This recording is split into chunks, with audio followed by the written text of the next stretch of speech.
राहुल जी तुम आगे बढ़ो, राहुल जी तुम आगे बढ़ो,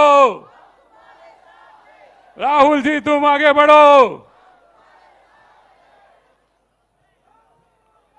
सर आइए राहुल गांधी जी નું ખૂબ ભાવપૂર્વક હાર્દિક સ્વાગત કરીએ છીએ આપણે।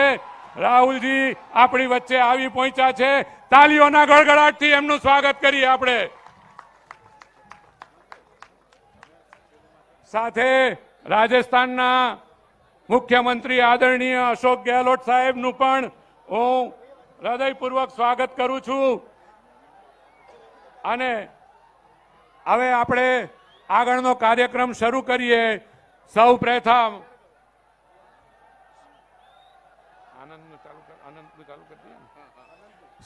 પ્રથમ હું વિનંતી કરું છું આપણા વાંસદા વિધાનસભા મત વિભાગના કોંગ્રેસના જાંબાઝ ધારાસભ્ય અને આ ચૂંટણીના ઉમેદવાર નવયુવાન આદિવાસી नेता ભાઈ અનંત પટેલને વિનંતી કરું છું કે તે આવે, આપણને સ્વાગત પ્રવચન કરે અને સાથે સાથે આદરણીય રાહુલજીનું સન્માન કરે। પણ ત્યાર પહેલા ભાઈ અનંતને હું વિનંતી કરું છું કે આદરણીય રાહુલજીને આદિવાસીઓની પ્રતીક સમાન ફાળિયું પહેરાવીને કાર્યક્રમની શરૂઆત કરે।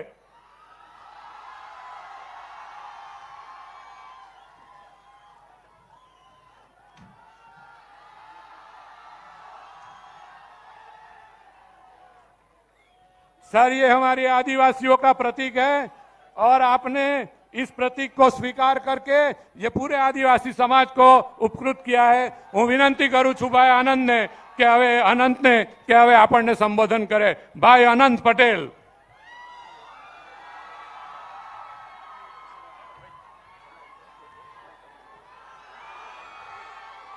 जय आदिवासी, जय आदिवासी, लड़ेंगे, लड़ेंगे और लड़ेंगे और लड़ेंगे। आदरणीय भारतना भविष्य एवा अपना सौना नेता राहुल गांधी जी 2000 किलोमीटर पदयात्रा भारत जोड़ो करीने आपने મળવા માટે આવ્યા છે, આપણને આશીર્વાદ આપવા માટે આવ્યા છે અને ગુજરાતમાં પરિવર્તન લાવવા માટે આવ્યા છે। આપણી વચ્ચે ઉપસ્થિત રાજસ્થાનના મુખ્યમંત્રી અશોક ગેહલોતજી, આપણી વચ્ચે ઉપસ્થિત આપણા સૌના આગેવાન અને ગુજરાત પ્રદેશ કોંગ્રેસ સમિતિના પ્રમુખ એવા જગદીશભાઈ, આપણી વચ્ચે ઉપસ્થિત રઘુ શર્માજી, આપણી વચ્ચે ઉપસ્થિત ભરતભાઈ અને આપણી વચ્ચે ઉપસ્થિત આપણા સૌના મોટાભાઈ અને दक्षिण गुजरातना प्रभारी अने हर हमेशा अपनी शक्ति बनीने उभा रहता खूब मेहनतू एवा बीएम संदीप जी, अपना तमाम उम्मीदवार श्रीओ गौरव भाई तेमज आदरणीय मंच।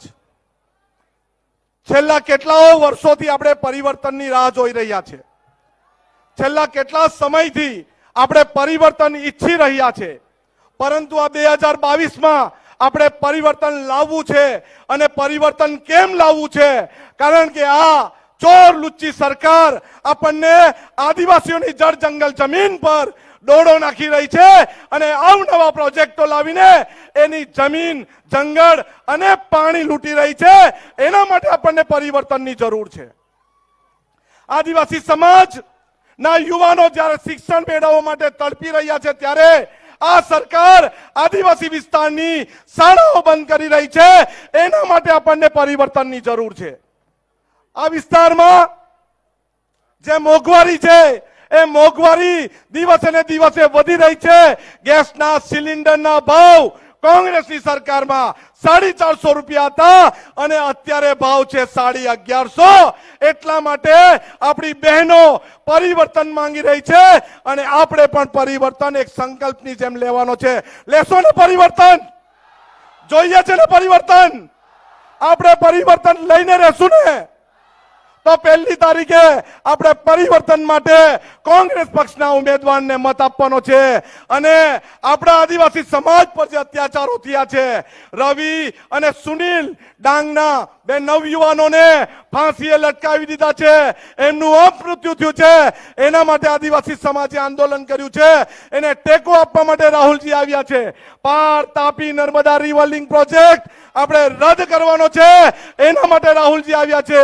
અને રાહુલજી આદિવાસી સમાજની જળ જંગલ જમીન બચાવવા માટે એક સૈનિકની જેમ, આદિવાસી સૈનિકની જેમ અહીંયા ઉભા છે. ત્યારે આપણે સૌએ એમનું સ્વાગત કરીને આપણે એક નેમ લેવાની છે.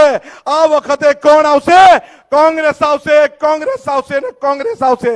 આપણા તમામે તમામ કામો જે અધૂરા છે એ કામો પૂરા થશે. અવનવા પ્રોજેક્ટો, વેદાંતા પ્રોજેક્ટ, પાર Tapi Narmada river link project, leper safari park project, તેમજ પાર Tapi Narmada river link project, Bharatmala project, આ તમામ પ્રોજેક્ટ આપણી સરકાર આવશે તો રદ થશે. એટલું જ કહીને વિરમું છું. સૌને જય આદિવાસી, જય જોહાર.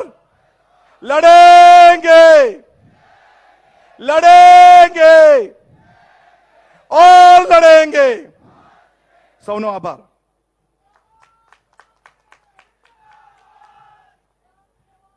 ભાઈ અનંત પટેલ નો ખૂબ ખૂબ આભાર.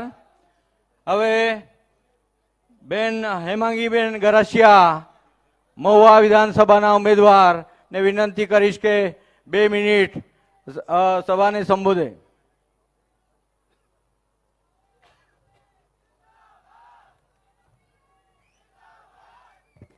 आदरणीय राहुल जी और हमारे प्रदेश के अध्यक्ष माननीय श्री जगदीश भाई ठाकुर, हमारे प्रभारी रघुनाथ शर्मा जी, पूर्व प्रमुख भरत जी और बीएम संदीप जी, हमारे बीच मंचस्थ सभी नेतागणों को मेरा सादर प्रणाम और मेरे कार्यकर्ता भाइयों बहनों और आप सबका मैं हार्दिक अभिवादन करती हूँ. राहुल जी, आप 2000 किलोमीटर की पद यात्रा करने के बाद हमको मिलने आए, इसलिए हम तहे दिल से आपका आभार मानते हैं. हम सब आदिवासी महिलाएं आपकी सिपाही है, स्वर्गस्थ इंदिरा जी की सिपाही है, सोनिया गांधी की सिपाही है और आपके भी हम सिपाही है, क्योंकि कांग्रेस पार्टी हमेशा सत्य के साथ रही है और राहुल जी के 8 वचन जो सब अब गुजरात पूरे में चर्चा में है, इसीलिए गुजरात में परिवर्तन जरूर से आएगा. और इंदिरा जी ने हमको जमीन का हक दिया है, इसलिए हम आदिवासी समाज आज तक उनके ऋणी है. वो 1 दिसंबर हम कांग्रेस तरफी वोटिंग करके सबको जिताएंगे रहेंगे. जय जय गरवी गुजरात.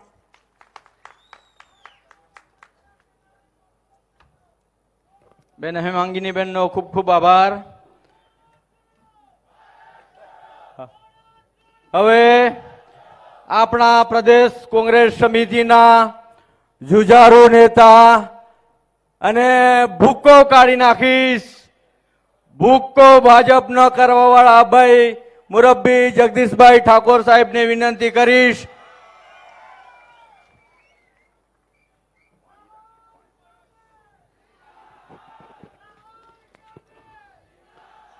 સમગ્ર દેશમાં અને સમગ્ર વિશ્વ ના બુદ્ધિજીવીઓ, સમગ્ર વિશ્વને તોડવા વાળી તાકાતો, સમગ્ર વિશ્વને જોડવા વાળી તાકાતો દેશમાં અને રાજ્યમાં નફરતની ખેતી કરવાની સામે, ભાઈચારાને માનવતાને ખતમ કરવાની સામે ભારત જોડોના પ્રણેતા, અમારા સૌનું ગૌરવ અને આખા દેશમાં ભારત જોડોની પદયાત્રા લઈને સમગ્ર દેશ અને વિશ્વમાં ભાઈચારાને ભારત જોડોનો સંદેશો આપ્યો છે. એવા આદરણીય લોક લાડીલા રાહુલજી, यशस्वी मुख्यमंत्री अशोक गहलोत साहेब, अहिया उपस्थित संदीप जी, मान्य भरत सिंह जी, मान्य गौरव भाई, एआईसीसी ना हमारा सौ पार्लियामेंट जिल्लाना आगेवानो, સમગ્ર દક્ષિણ ગુજરાતમાંથી પધારેલા પ્રદેશ, જિલ્લા, તાલુકા અને ગ્રામ્ય વિસ્તારના મારા ભાઈઓ, બહેનો, યુવાન दोस्तों ने वाला पत्रकार मित्रों, सर अभिनंदन करते हैं दक्षिण की ये पवित्र भूमि पे। पदयात्रा एक पण दिवस छोड़वी નથી અને છતાં આદિવાસી ઉપર જોર જુલમ કરતી ભાજપ ગુજરાતની કે દેશની ભાજપને ટક્કર આપીશું એ તાકાત આપવા માટે રાહુલજી આજે આપણી વચ્ચે છે। રાહુલજી, આ તમારા સિપાહીઓ છે। આ કોંગ્રેસમાં પ્રધાનમંત્રીને કાળા વાવટા બતાવે તો પાસા પૂરે દિવાળી જેલમાં જાય કાર્યકરની। સાહેબ, આદિવાસીઓના હક અધિકાર માટે અમારો અનાજ કે અમારા ધારાસભ્ય લડે, પોલીસ એની બોચી પકડીને મારી નાખવાની વાત કરે। સાહેબ, અમારા આદિવાસીઓ અને કોંગ્રેસના આગેવાનો ભારતીય જનતા પાર્ટીના જોર જુલમની સામે લડે છે, ત્યારે ખોટા કેસો કરી એ ચૂંટણી ના લડે ને ઘરમાંથી બહાર ના નીકળે એવા કાવતરા ભારતીય जनता पार्टी કરી રહી છે। राहुल जी, आप साचू कहो છો कि अंग्रेज की गोली से नहीं डरे तो ये भाजप क्या चीज है। અને એટલે જ આજે રાહુલજી આપણને વધારે વાત કરશે। સાહેબ, કિન્નાખોરી તો જુઓ।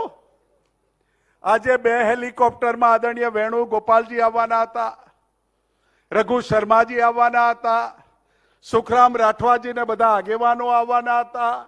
વડાપ્રધાનનો કાર્યક્રમ છે એટલે હેલિકોપ્ટરની મંજૂરી બંધ। સાવધાન રહેજો, તાકાતથી લડજો। અહીંયાથી કહું છું, આ મીડિયાના મિત્રો બેઠા છે ને કે ભારતીય જનતા પાર્ટીની 70 કરતા વધારે બેઠકો આવતી નથી, એના પગ નીચેથી ગુજરાતમાં ધરતી ખસી ગઈ છે। राहुल जी, चुनाव नहीं जीत रही भाजपा। भाजपा का वर्कर डिमोरलाइज है।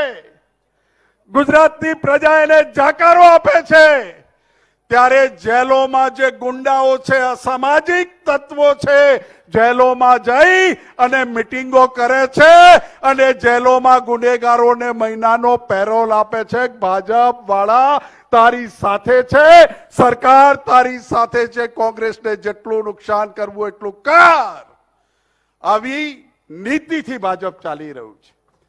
તમે ગુંડાઓને જેલમાંથી છોડો, તમે ડાકુઓ લાવો, તમે આખા દેશ અને દુનિયાનું આર્મી ઉતારો, પણ કોંગ્રેસનું રાહુલજીનું આ લશ્કર છે, આ દળ છે, એ તાકાતથી મુકાબલો કરશે।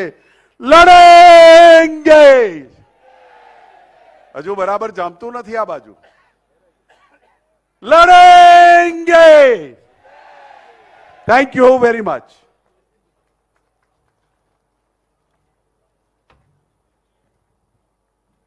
મુરબ્બી જગદીશભાઈનો ખૂબ ખૂબ આભાર।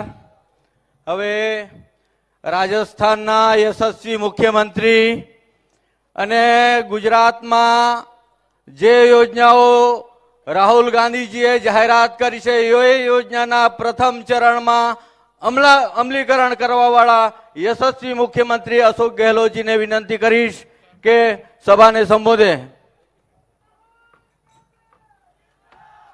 આદરણીય શ્રી અશોક ગેહલોતસિંહ આપણને સંબોધન કરે ત્યાર પહેલા આ વિસ્તારના આદિવાસી નવયુવાનો આદરણીય રાહુલજીને મોમેન્ટો આપીને એમનું સન્માન કરવા માંગે છે। જલ્દી આવી જાઓ ભાઈ। મનીષભાઈ, આવા દો 4 જણા 4।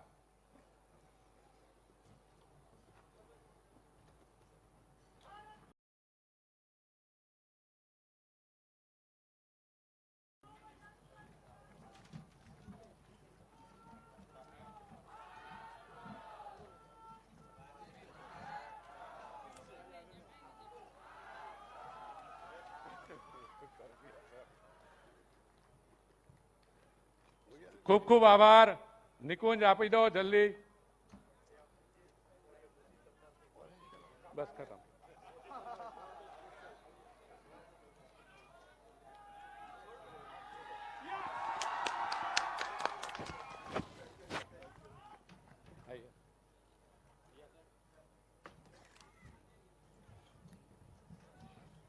हमारे सबके महबूब नेता आदरणीय राहुल गांधी जी, जगदीश ठाकुर जी प्रदेश अध्यक्ष, भरपेश सोलंकी जी, पी यादव जी, गौरव पांडे जी, यहाँ उपस्थित विधायक आनंद चौधरी जी, पूना जी, गामीन, अनंत पटेल जी, सुनील भाई और तमाम हमारे जो उम्मीदवार है, लोकप्रिय उम्मीदवार आपके समस्त जिला अध्यक्ष, पदाधिकारीगण, भाई और बहनों, नौजवान साथियों, मुझे बहुत पसंद है। पूरे गुजरात के अंदर लोगों में खुशी की लहर है कि राहुल गांधी अपनी यात्रा छोड़ के वो दिल्ली भी नहीं जा रहे हैं और वो आए हैं आपके बीच में चुनाव के महत्व को समझते हुए कि गुजरात का चुनाव किसी भी रूप में कांग्रेस के लिए कम महत्व का नहीं है। ये चैलेंज है, देश के जो हालात हैं जिसके लिए राहुल गांधी का कारवां निकल पड़ा है पद यात्रा में। आज़ादी के बाद सबसे लंबी पद यात्रा, कठिन पद यात्रा, बहुत टफ है ये। 3,500 किलोमीटर की ये कारवां निकल पड़ा है। काय के लिए? क्योंकि पूरे देश के अंदर एक ही सबके जहन में बात है, महंगाई की भयंकर मार, कमर तोड़ महंगाई, बेरोजगारी हर परिवार को परेशान कर रही है, माँ बाप को भी, कि बच्चे का क्या भविष्य होगा जब ये पढ़ लिख जाएगा। तो कोई प्लान नहीं है भारत सरकार के पास में, एनडीए गवर्नमेंट के पास में। ना सरकारी नौकरी है और ना इन्वेस्टमेंट आ रहा बाहर का, बल्कि इन्वेस्टमेंट जा रहा है बाहर दुनिया के मुल्कों के अंदर। ये तमाम परेशानियों से घिरा हुआ देश है ये, और ऊपर से चैलेंज है डेमोक्रेसी को। ना शांति, ना सद्भाव, ना प्यार मोहब्बत, ना सद्भावना देश के अंदर। तनाव है, हिंसा का माहौल है, और हिंसा का भड़काने वाले ही लोग हैं। ये फासिस्ट लोग हैं, इनका कोई विश्वास नहीं लोकतंत्र के अंदर। मुखौटा पहन के लोकतंत्र में चुनाव जीतने वाले लोग हैं ये। उसके खिलाफ में राहुल गांधी की यात्रा है, जो पद यात्रा के रूप में कितना रेस्पॉन्स मिल रहा है पूरे देशवासियों का, आप कल्पना देखते हैं टीवी के अंदर। यात्रा का संदेश तो कुछ, यात्रा एक मार्ग निश्चित होता है। लोग कहते हैं गुजरात में क्यों नहीं यात्रा निकाली गई? अरे भाई, उनका मकसद पूरे देश व्यापी है, उसमें गुजरात भी आता है। गुजरात के हर गांव में, हर घर में मैसेज चला गया है, राहुल गांधी जी क्यों यात्रा निकाल रहे हैं, जिसकी आज जरूरत है पूरे देश को, चुनौती के रूप में हमारे सामने है। इसलिए आज राहुल गांधी एक नेता ही नहीं बल्कि जन नेता बनना जा रहा है, जन नायक बनने जा रहे हैं इस देश के। आप देखेंगे जन नायक के रूप में ये देश को नेतृत्व प्रदान कर रहे हैं। यात्रा के बाद में यात्रा ही रुकने वाली नहीं है। जो मुद्दे उठाए हैं चुनौतियों के रूप में, अर्थव्यवस्था गर्त में जा रही हो, कोई परवाह नहीं हो रही है सरकार को। 70 साल में क्या किया, ये जुमला अभी तक चल रहा है। कांग्रेस मुक्त भारत बनाएंगे। अरे कांग्रेस मुक्त भारत बनाने वालों, सुन लो, कांग्रेस आज भी राष्ट्रीय पार्टी जो पूरे 6 लाख गांवों के अंदर इकाइयां हैं। सरकार भले बन गई हो बीजेपी की, आज उनको कोई जानते ही नहीं दक्षिण के अंदर, नॉर्थ ईस्ट के अंदर वो राष्ट्रीय पार्टी नहीं है। तो बड़ी बड़ी बातें कर दावे करते हैं। इसलिए मैं कहना चाहूंगा, कांग्रेस मुक्त भारत की बात करने वाले खुद मुक्त हो जाएंगे, कांग्रेस कभी मुक्त नहीं होगी, मैं निवेदन करना चाहता हूं आपको। इसलिए मैं आपका आह्वान करूंगा, एक एक सीट का सवाल है, अभी राहुल जी का आप सुनेंगे विस्तार से। मैं आपको यही आह्वान करना आया हूं। पिछली बार ये आप लोगों ने खूब आशीर्वाद दिया राहुल जी को, हम सबको, और हम पहुंच गए थे, सरकार बनाने के कगार पर पहुंच गए थे।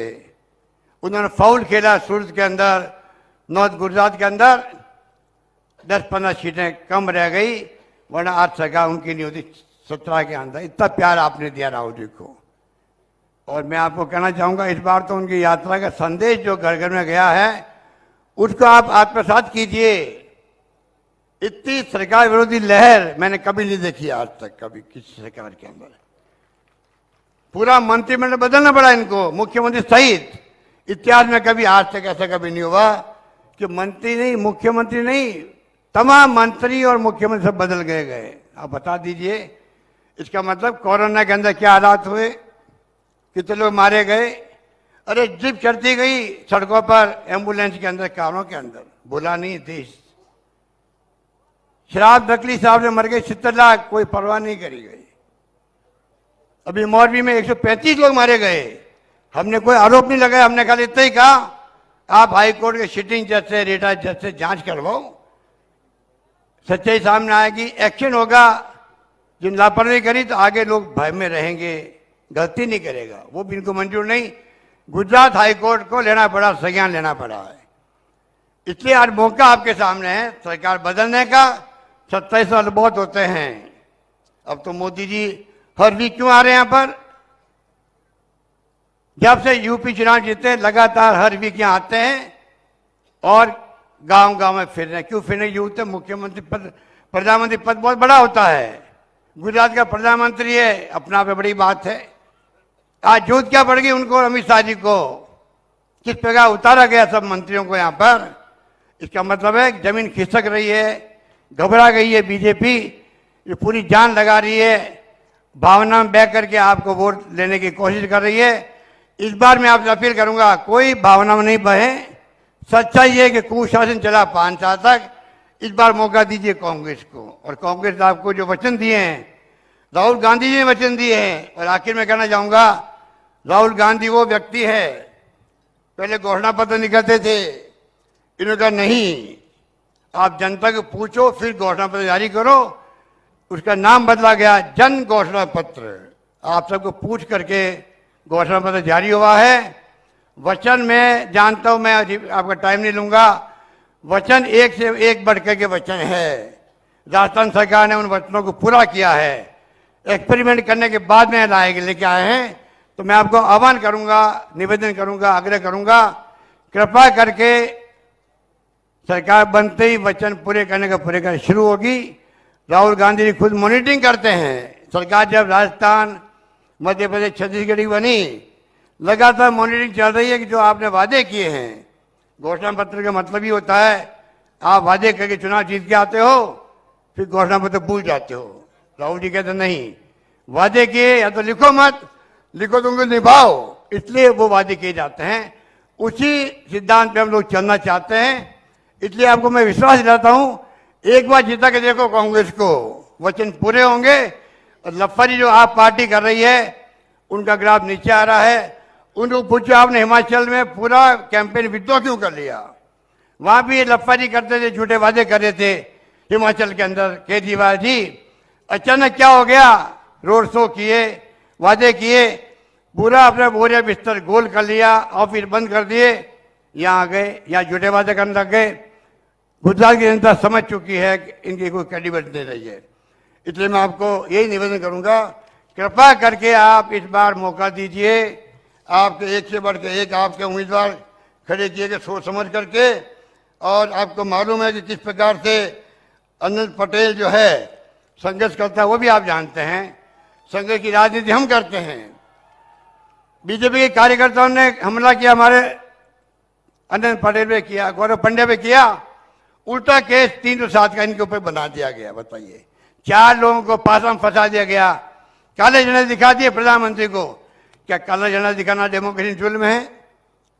ये लोग सहन नहीं करते असहमति को, ये लोग सहन नहीं करते हैं आलोचना को। जबकि आलोचना और असहमति तो लोकतंत्र उसके बगैर चल नहीं सकता। इसलिए मैं कहना चाहूंगा कि अब समय आ गया है कि आप इन बातों का करार जवाब दें। यही बात कहता मैं अपनी बात समाप्त करता हूं। धन्यवाद। जय हिंद। धन्यवाद। ગેહલોત સાહેબનો ખૂબ ખૂબ આભાર. અને હવે જેની આપણે આતુરતાથી રાહ જોતા હતા અને આખો દેશ આતુરતાથી રાહ જોઈ છે અને 3000 કિલોમીટરની પદયાત્રા પર નીકળી ચૂક્યા છે એવા માનનીય રાહુલ ગાંધીજી.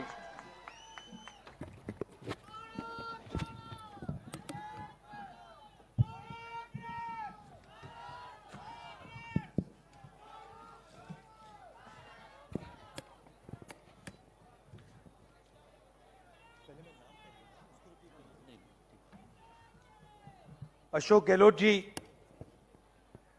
जगदीश ठाकुर जी, भरत सिंह सोलंकी जी, पीरजादा जी, शिवाजी राव मोगे जी, अनंत पटेल जी,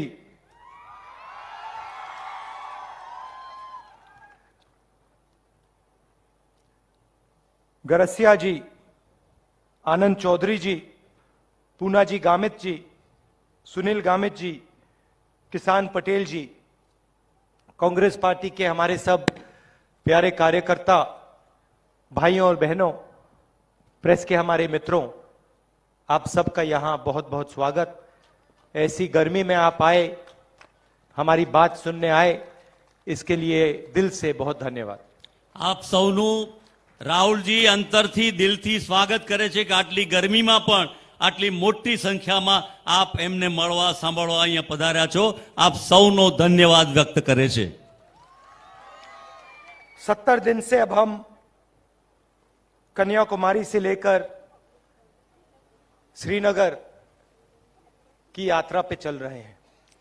70 દિવસથી કન્યાકુમારી ભારતનો છેડો દક્ષિણનો ત્યાંથી કાશ્મીર તરફની યાત્રા રાહુલજી આખા હજારો લોકો સાથે કરી રહ્યા છે. तकरीबन 2000 किलोमीटर हम चल लिए हैं और 1500 किलोमीटर और चलेंगे. 2000 કિલોમીટર રાહુલજી એક જનસેલાબની સાથે ચાલી ચૂક્યા છે અને બીજા 1500 કિલોમીટર હજુ આગળ કન્યાકુમારીથી એ કાશ્મીર સુધી ચાલવાના છે. और हमारे साथ लाखों लोग,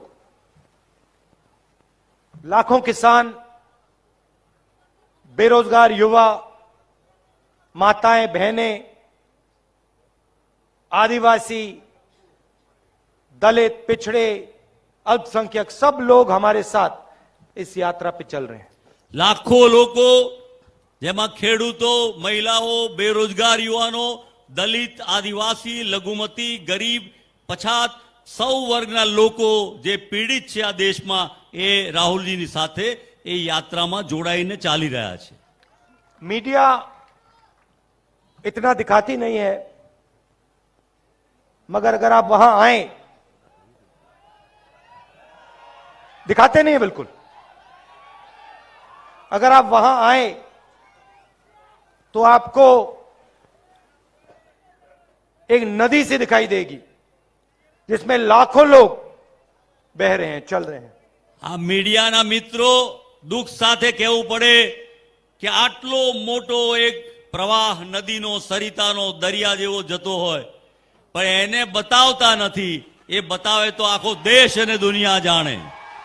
और नदी में कोई नफरत नहीं, कोई क्रोध नहीं, कोई हिंसा नहीं, सिर्फ भाईचारा. કોઈ નફરત નહીં, કોઈ ક્રોધ નહીં, કોઈ હિંસા નહીં, ફક્ત ભાઈચારો, દયા, કરુણા અને પ્રેમ. कोई पीछे रह जाता है, गिर जाता है, एकदम सब लोग उसकी मदद करते हैं, उठा लेते हैं. કોઈ પડી જાય, કઈ વાગ્યું કર્યું હોય તો તરત બધા જોડાઈને એને લઈ ઊંચકી અને મદદમાં તરત હાજર થઈ જાય છે. मोहब्बत की, प्यार की ये एक यात्रा है. આ પ્રેમ અને લાગણી, દયા, કરુણા, પ્રેમની યાત્રા છે. इसमें सब लोग आ जाते हैं. कोई ये नहीं पूछता भैया तुम्हारी जात क्या है, धर्म क्या है, भाषा कौन सी बोलते हो, आयु क्या है, बुजुर्ग हो, जवान हो, महिला हो, पुरुष हो, कोई नहीं पूछता. આમાં કોઈ કોઈનો ધર્મ, જાતિ, ભાષા, ઉંમર, પુરુષ, સ્ત્રી એને બદલે આખો માનવ સમુદાય એ બધો રાહુલજીની જોડે ચાલે છે. और सुबह हम शुरू करते हैं 6 बजे शुरू करते हैं, रात को 7-8 बज जाते हैं, मगर थकान बिल्कुल नहीं होती. સવારના વહેલા 6 વાગ્યાથી શરૂ કરે અને સાંજના 7-7:30 વાગે, પણ છતાં કોઈને એવો થાક લાગતો નથી. બધા એટલા જ પ્રેમ અને ઉત્સાહમાં હોય છે. पता नहीं आपने देखा या नहीं, मगर अभी यहां भी जब हमें गाड़ी में बैठाने की कोशिश की, मैं पैदल आ गया. અહીંયા પણ હેલીપેડ પરથી જ્યારે ઉતરીને ચાલવાનું અમે બધાએ કીધું, રાહુલજી આ કોન્વોયમાં, તો કે નહીં मैम ये तो आ गए, गुजरात आना था, नहीं तो हम तो पैदल यात्रा हमारी चालू ही है. यात्रियों के पैर छिल गए, 2 हमारे यात्रियों की मृत्यु हो गई, शहीद हो गए, मगर यात्रा नहीं रुक रही. લોકોના પગમાં છાલા પડી ગયા અને 2 જણા બિચારા સ્વર્ગમાં ગયા, ધામમાં ગયા, પણ છતાંય આ યાત્રા, ભારત જોડો યાત્રા સતત ચાલતી છે, ચાલू રહી છે. और मैं आपको बता भी नहीं सकता, मतलब कितनी मोहब्बत, कितना प्यार जनता हम सबको वहां दे रही है. અને તમને કહેતા એવું એટલું ગૌરવ આનંદ થાય કે એટલો બધો પ્રેમ, એટલી બધી લાગણી, એટલા બધા આશીર્વાદ વરસાવે છે પ્રજા કે જે આ શબ્દોમાં એનું વર્ણન કરી શકાય નહીં. मैं आज गुजरात आया और ये रास्ता महात्मा गांधी जी ने गुजरात से हिंदुस्तान को दिया था. અને આ જે ભારત જોડની વાત, આ ગુજરાત, આ રાષ્ટ્રપિતા મહાત્મા ગાંધીનું એમણે આ દિશા આપી હતી અને એ દિશામાં રાહુલજી ભારત જોડો આ કાર્યક્રમ કરી રહ્યા છે ગાંધીજીની. हिंदुस्तान को जोड़ने का काम महात्मा गांधी जी जो गुजरात के थे, एक गुजराती थे, उन्होंने किया था. આજે હિન્દુસ્તાનના ભારત જોડોનું કામ એક ગુજરાતી હતા, રાષ્ટ્રપિતા મહાત્મા ગાંધી, અને એમણે બતાવ્યું હતું અને એના દ્વારા ભારત જોડોનું કામ શરૂ થયું હતું. इस यात्रा में भी आपकी सोच है, अरे आपके आप- संस्कार हैं, आपका इतिहास है, आपकी हिस्ट्री है. અને આ એ ભારત જોડો યાત્રામાં આ ગુજરાતનો ઇતિહાસ છે, ગુજરાતની સ્ટોરી છે, ગુજરાતની લાગણી છે, ગુજરાતના સંસ્કાર છે અને આ ગુજરાતીઓ રાષ્ટ્રપિતાની દોરવણીથી ચાલતી ભારત જોડો યાત્રા છે. यात्रा में खुशी हो रही है, मगर दुख भी है. યાત્રામાં આનંદ થાય છે કે આટલા લાખો લોકો જોડાઈ રહ્યા છે, ધર્મ, જાતિ, ભાષા બધું છોડીને, પણ જોડે જોડે થોડું દુઃખ પણ થાય છે. आप पूछोगे दुख किस बात का? તમને એમ થાય કે દુઃખ કયા કારણે થાય છે? भारत जुड़ रहा है, कोई भारत- नफरत नहीं है, हिंसा नहीं है, भाईचारा है, तो दुख किस बात का? ભારત યાત્રામાં દુઃખ નથી, હિંસા નથી, નફરત નથી, તો પછી દુઃખ કઈ વાતનું? એ આ રાહુલજી કહે છે તમને. भाई और बहनों, दुख किसानों से बात कर कर होता है, युवाओं से बात कर कर होता है, आदिवासियों से मिलकर होता है. આ દુઃખ એટલા માટે થાય છે કે આદિવાસીઓને મળીને, ખેડૂતોને મળીને, લોકોને મળીને, પીડિતોને મળીને એ દુઃખ થાય છે એમની વાતો સાંભળીને. किसानों को सही दाम नहीं मिलता, કે ખેડૂતોને એના વ્યાજબી ભાવ નથી મળતા, बीमा का पैसा नहीं मिलता, વીમાના પૈસા નથી મળતા, कर्जा नहीं माफ होता, એમનું દેવું માફ કરવામાં નથી આવતું, युवा बेरोजगार हैं, યુવાનો બેરોજગાર છે उनके सपने टूटते जा रहे हैं. અને એમના સપનાઓ ચૂર ચૂર થઈ જાય છે. कोई इंजीनियर बनना चाहता है, पढ़ाई की, माता पिता ने पैसे डाले, आज मजदूरी कर रहा है. કોઈ માણસ માતા પિતા પેટે પાટા બાંધીને ભણાવ્યા હોય અને છતાં એ એન્જિનિયરને બદલે મજૂરીનું કામ કરે છે, એવા યુવાનો મળેલા છે. कल शाम को एक युवा हमारी यात्रा में आया, उसका नाम राम था. ગઈકાલે યાત્રામાં એક યુવાન મળ્યો જેનું નામ રામ હતું. मेरे से गले मिला और रोने लगा. ગળે વળગીને બિચારો ધ્રુસકે રડી પડ્યો. मैंने उससे पूछा, क्यों रो रहे हो, क्या हो गया? મેં પૂછ્યું કે ભાઈ તને શું થયું, તું કેમ રડે છે? कहता है, कोरोना में मेरा पूरा परिवार मर गया. કોરોનામાં મારું આખું કુટુંબ ચાલ્યું ગયું, એ મૃત્યુ પામ્યું. राहुल, मैं अकेला हूं, मेरा कोई इस दुनिया में नहीं है। રાહુલજી, હવે હું એકલો રહી ગયો, હવે દુનિયામાં મારું કોઈ નથી, હું એકલો જ રહી ગયો છું. अस्पताल में मैंने डॉक्टरों के सामने हाथ जोड़े, रोकर हाथ जोड़े, मेरे माता पिता को उन्होंने नहीं बचाया। ડોક્ટરોને હાથ જોડ્યા, રડતા રડતા ખૂબ કહ્યું અને એમ કહ્યું કે મારા માતા પિતાને બચાવો, પણ મારા માતા પિતાને બચાયા નહીં. मेरे हाथों में मेरी मां ने अपना दम तोड़ा। મારા હાથમાં મારા માતા મને યાદ આવે છે, મને દર્દ થઈ રહ્યું છે, દુઃખ થઈ રહ્યું છે. राहुल, मैं बेरोजगार हूं, હું બેરોજગાર છું, मुझे कोई रास्ता नहीं दिख रहा है। મને કોઈ રસ્તો નથી દેખાતો, હવે શું કરું? ये युवा अकेला नहीं है भाई और बहनों, ऐसे लाखों युवा हिंदुस्तान में हैं। અને આ એકલો નહીં, એવા લાખો યુવાનો આજે હિન્દુસ્તાનમાં છે. आदिवासियों से बात करो तो कहते हैं हमारी जमीन छीनी जा रही है। આદિવાસીઓએ વાત કરી તો આદિવાસીઓ કહે છે કે અમારી જમીન લઈ લેવામાં આવે છે, અમારી પાસેથી છીનવી લેવામાં આવે છે. बिना हमसे पूछे हमें हटा दिया जाता है और किसी इंडस्ट्रियलिस्ट को, किसी अरबपति को हमारी जमीन दे दी जाती है। અમને પૂછ્યા કર્યા વગર, કયા વગર અમારી જમીન લઈ અને ઉદ્યોગપતિઓને આપી દેવામાં આવે છે, એનો કબજો આપી દેવામાં આવે कोई છે. मुआवजा, कोई कॉम्पेंसेशन नहीं मिलता, हमें परे कर दिया जाता है અમને और हमारी जमीन, हमारी मां उद्योगपतियों के हवाले कर दी जाती है। અમારો કબજો લઈ અમને કોઈ મુઆવજો, કોઈ કોમ્પન્સેશન કશું જ આપવામાં આવતું નથી અને એ જમીન લઈ અને પેલા ઉદ્યોગપતિઓમાં અને આપી દેવામાં આવે છે, અમને બેદખલ કરી દેવામાં આવે છે. और यहां भी वही काम हो रहा है। અને અહીંયા પણ એ જ પ્રકારની વૃત્તિ આ સરકારની ભારતીય इसीलिए आपने अनंत के लिए ऐसी ताली बजाई, એટલા માટે જ આપે અનંતભાઈ માટે આટલી બધી તાળીઓ વગાડી क्योंकि ये आपकी जमीन के हक के लिए लड़ रहा है। અને એટલા માટે કે આપના અધિકાર માટે, જમીન માટે આ આગેવાન લડી રહ્યા છે, आपके भविष्य के लिए लड़ रहा है। આપના ભવિષ્ય માટે લડી રહ્યા છે. इसने कहा कि हम लड़ेंगे, એમણે કહ્યું કે આપણે લડીશું इसको कहना चाहिए हम जीतेंगे। અને આપણે જવાબ આપવો જોઈએ કે હમ જીતેંગે, આપણે જીતીશું, આપણે લડીશું, આપણે જીતીશું. आदिवासियों के साथ मेरे परिवार का बहुत गहरा रिश्ता है। આદિવાસી સમાજ સાથે બહુ પુરાનો પારિવારિક, દાદા, પિતા, માતા બધાનો બહુ જૂનો લાગણીનો સંબંધ છે. मैं आपको एक कहानी बताना चाहता हूं।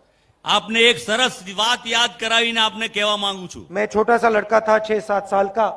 ना- दादी ने मुझे, इंदिरा जी ने मुझे एक किताब दी। હું નાનકડો હતો, 6-7 વર્ષનો. મારા દાદી ઇન્દિરામાં એમણે મને એક ચોપડી આપી એમ, मुझे सबसे अच्छी लगती थी। અને મને સૌથી વધારે ગમતી હતી એ ચોપડી, એ વાર્તા. उसमें फोटो की किताब थी। हिंदी में ओके, आप हिंदी में बोलेंगे चलेगा, चलेगा? आपकी हिंदी समझते हो. ठीक है, तो नहीं करना चाहते? ठीक है। तो उन्होंने मुझे एक किताब दी, इतनी बड़ी थी, फोटो की किताब थी। 6 साल का बच्चा था, मुझे आदिवासियों के बारे में इतना मालूम नहीं था। किताब का नाम था तेंदु, एक आदिवासी बच्चा, और उसमें किताब एक आदिवासी बच्चे के बारे में थी और सारे के सारे चित्र, सारे के सारे फोटो जंगल के बारे में, उस बच्चे के बारे में, उसके जीने के तरीके के बारे में थे। और मैं दादी के साथ ये किताब पढ़ता था। दादी मुझे समझाती थी, फोटो दिखाती थी। एक दिन मैंने दादी से पूछा, दादी ये जो किताब है ये मुझे सबसे अच्छी लगती है, आपको इस किताब के बारे में क्या लगता है? तो दादी कहती हैं कि राहुल, ये जो किताब है ये हमारे आदिवासियों के बारे में किताब है। ये हिंदुस्तान के पहले और असली मालिक हैं।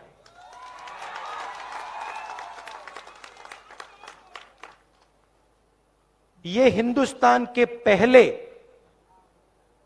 और असली मालिक हैं। और फिर उन्होंने कहा कि अगर तुम्हें हिंदुस्तान समझना है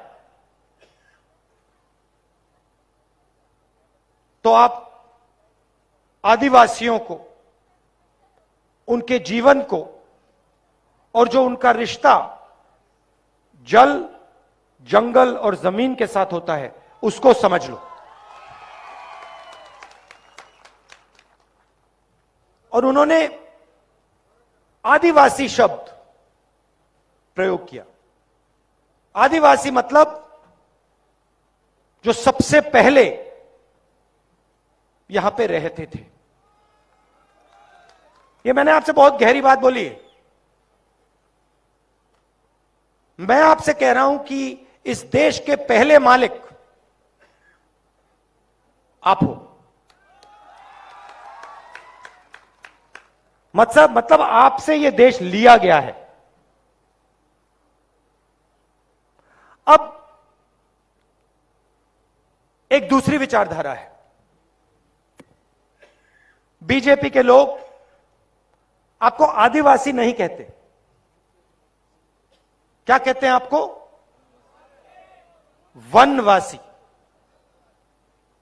वनवासी। वो आपको यह नहीं कहते कि आप हिंदुस्तान के पहले मालिक हो, वो आपको कहते हैं आप जंगल में रहते हो। फर्क समझ में आया? मतलब वो ये नहीं चाहते कि आप शहरों में रहो, कि आपके बच्चे इंजीनियर बने, डॉक्टर बने, हवाई जहाज उड़ाना सीखें, अंग्रेजी बोलें। वो ये नहीं चाहते। वो चाहते हैं कि आप जंगल में रहो। मगर वहां नहीं रुकते। उसके बाद वो आपसे जंगल छीनने का काम शुरू कर देते हैं। सही बात? तो आज से अगर इनका काम चलता गया, 5-10 साल बाद सारा का सारा जंगल इनके 2-3 उद्योगपतियों मित्रों के हाथ में होगा और आपको रहने की कोई जगह नहीं होगी, आपकी शिक्षा नहीं होगी, आपको स्वास्थ्य नहीं मिलेगा, आपको रोजगार नहीं मिलेगा। आदिवासी शब्द का मतलब यह देश आपका था और इस देश में आपको हक मिलने चाहिए, आपको रोजगार मिलना चाहिए, आपको स्वास्थ्य और शिक्षा, आपके बच्चों को स्वास्थ्य और शिक्षा मिलनी चाहिए। वनवासी का मतलब जो भी आपका है वो 2-3 उद्योगपतियों के हवाले कर दिया जाए, आपको कोई हक ना मिले, आपको शिक्षा स्वास्थ्य ना मिले, आपके बच्चों को रोजगार ना मिले। ये 2 अलग अलग दृष्टिकोण है। इन शब्दों का यह मतलब है।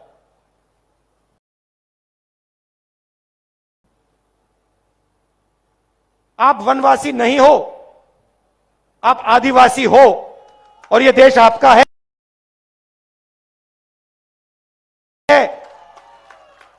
था और रहेगा।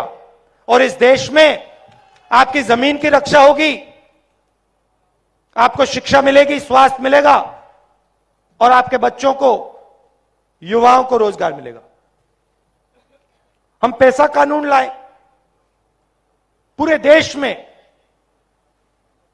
जमीन अधिकार बिल लाए, फॉरेस्ट राइट एक्ट लाए, आपकी रक्षा करने के लिए। जो आपका जल है, आपकी जमीन है, आपका जंगल है, वो आपको वापस देने के लिए क्रांतिकारी कानून थे, मगर बीजेपी की सरकार ने इन कानूनों को लागू नहीं किया, कहीं भी नहीं किया। जहां भी इनकी सरकार है, इन कानूनों को ये कमजोर करते हैं, लागू नहीं करते हैं। यह फर्क है हम में और उनमें। हमने आपको मनरेगा दिया, रोजगार दिया, स्कॉलरशिप्स दी, बच्चों को जमीन का अधिकार दिया। ये आपको नहीं देते, ये सिर्फ आपकी जमीन आपसे छीनते हैं। आपके सामने निर्णय है, एक तरफ कांग्रेस है आदिवासी, दूसरी तरफ बीजेपी है वनवासी। एक तरफ आपकी जमीन, आपके हक, शिक्षा, स्वास्थ्य, रोजगार, दूसरी तरफ दुख और आपके सारे के सारे सपने अधूरे।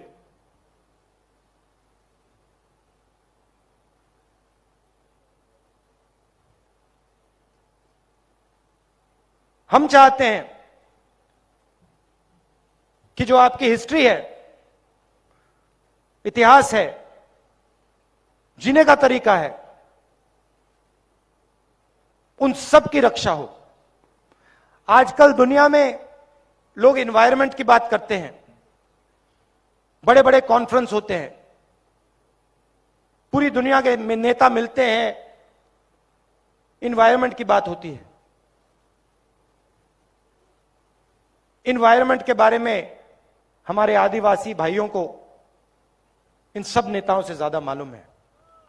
जंगल के बारे में, जमीन के बारे में, जल के बारे में आप सबको सिखा सकते हो।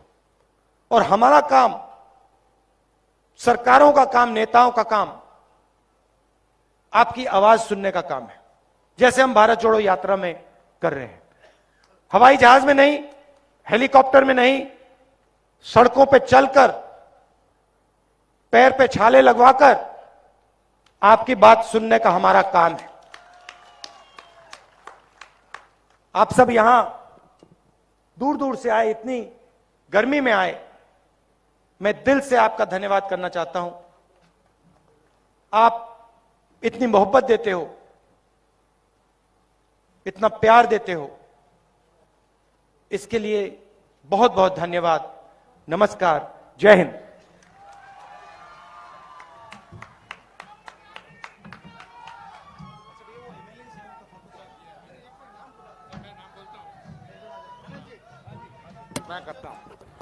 આપણા ઉમેદવારો છે એ વારાફરતી રાહુલજી સાથે જય જયકાર કરાવશે। શરૂ કરીએ આનંદ ચૌધરીથી, માંડવીના આપણા ઉમેદવાર જાને ભાઈ આનંદ, ઓકે। તે બાજુથી मुन्ना रंजीत पांचाल सर, जलालपुर के कैंडिडेट है हमारे, जलालपुर के।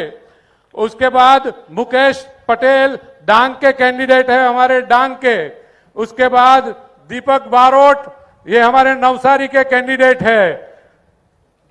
उसके बाद हमारे नरेश वारली उमरगाम के कैंडिडेट है। उसके बाद हमारे पूनाजी गामित व्यारा के कैंडिडेट है। उसके बाद हमारे आनंद चौधरी जो मांडवी के कैंडिडेट है। उसके बाद हमारे सुनील गामित जो उच्छल निजर के कैंडिडेट है। उसके बाद वसंत भाई पटेल हमारे कपराड़ा के कैंडिडेट है। उसके बाद हेमांगी बेन गरासिया इस कॉन्स्टिट्यूएंसी सर जहां आप खड़े हैं उस महुआ के कैंडिडेट है।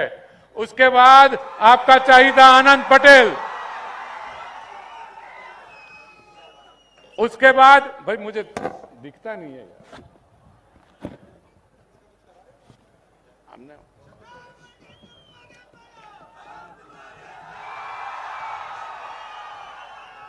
उसके बाद हमारा कमल पटेल सर वलसाड़ का कैंडिडेट है।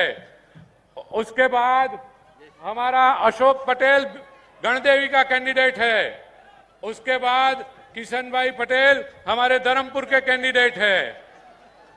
उसके बाद सर जयश्री बहन पटेल पार्टी की जनरल सीट पर कैंडिडेट है सर, पार्टी की जनरल सीट पर महिला आदिवासी कैंडिडेट है। उसके बाद पन्नाबेन पटेल बारडोली की एससी सीट पर कैंडिडेट है।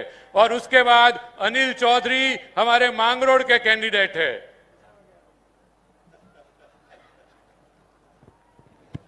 खूब खूब शुक्रिया सर। और आप हम यहां से बिछड़े उससे पहले सर डिस्ट्रिक्ट कांग्रेस के प्रेसिडेंट आपका सम्मान करना चाहते हैं, शैलेश पटेल और मनहर भाई पटेल, एमएलए सुनील गामित और पूना जी और भीला भाई, ये सब आपका स्वागत करते हैं, आपका सम्मान करते हैं।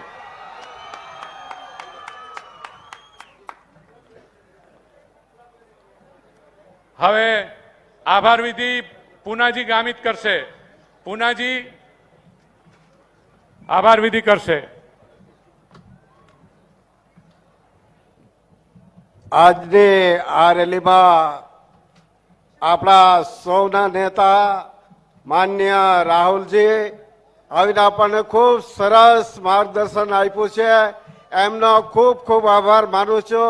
માન્ય પ્રદેશ પ્રમુખ જગદીશભાઈ ઠાકોર એમનો પણ ખૂબ ખૂબ આભાર માનું છું। માન્ય રાજસ્થાનના મુખ્યમંત્રી અશોક ગેહલોતજી એમનો પણ ખૂબ ખૂબ આભાર માનું છું। માન્ય BM સંદીપજી